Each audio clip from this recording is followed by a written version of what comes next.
মহান বিজয় দিবস উপলক্ষে বাংলাদেশের বাইরে প্রথম স্থায়ীভাবে নির্মিত যুক্তরাজ্যের ওল্ডহ্যাম শহীদ মিনারে জয় বাংলা ফাউন্ডেশন ইউকের উদ্যোগে সমবেত কণ্ঠে জাতীয় সঙ্গীত পরিবেশন করা হয়। বিস্তারিত জানাচ্ছেন আমাদের প্রতিনিধি আহমদ হোসেন হেলাল। বাংলাদেশের 54তম মহান বিজয় দিবস উপলক্ষে বাংলাদেশের বাইরে প্রথম স্থায়ীভাবে নির্মিত যুক্তরাজ্যের ওল্ডহ্যাম শহীদ মিনারে জয় বাংলা ফাউন্ডেশন ইউকে উদ্যোগে সমবেত কণ্ঠে জাতীয় সঙ্গীত পরিবেশন করা হয়। সৈয়দ সাদেক আহমেদের স্বাগত বক্তব্যের মাধ্যমে শুরু হয় আয়োজনে।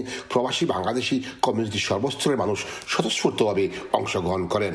উপস্থিত সবাই একত্রে কণ্ঠে মিলিয়ে পরিবেশন করেন বাংলাদেশের জাতীয় সঙ্গীত আমার সোনার বাংলা আমি তোমায় ভালোবাসি। প্রবাসের মাটিতে দাঁড়িয়ে জাতীয় সঙ্গীত পরিবেশন এই মুহূর্তটি অংশগ্রহণকারীদের হৃদয়ে জন্মের প্রতি গভীর ভালোবাসা ও আবেগের নতুন মাত্রা যোগ করে। বক্তারা বলেন, প্রবাসে বেড়ে ওঠা নতুন প্রজন্মের মাঝে দেশপ্রেম, ভাষা, ইতিহাসের চেতনা জাগ্রত করতে এ ধরনের আয়োজন অত্যন্ত গুরুত্বপূর্ণ।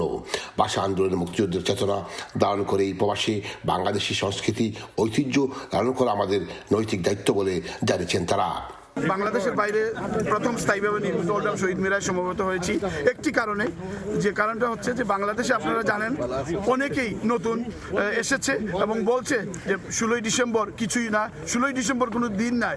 এর জন্য আমরা তীব্র নিন্দা প্রতিবাদ জানিয়ে আজকে এই ওল্ডহ্যাম শহীদ মিনারে আমরা সমবেত কণ্ঠে জাতীয় সঙ্গীত পরিবেশন করছি এবং এর মাধ্যমে বাংলাদেশের থেকে যারা বাংলাদেশকে স্বীকার করে না, এরকম দৃষ্টতামূলক বক্তব্য দিচ্ছে, তাদেরকে অনতিবিলম্বে গ্রেফতার করে তাদেরকে বিচারের আওতায় আনার আহ্বান জানাচ্ছি।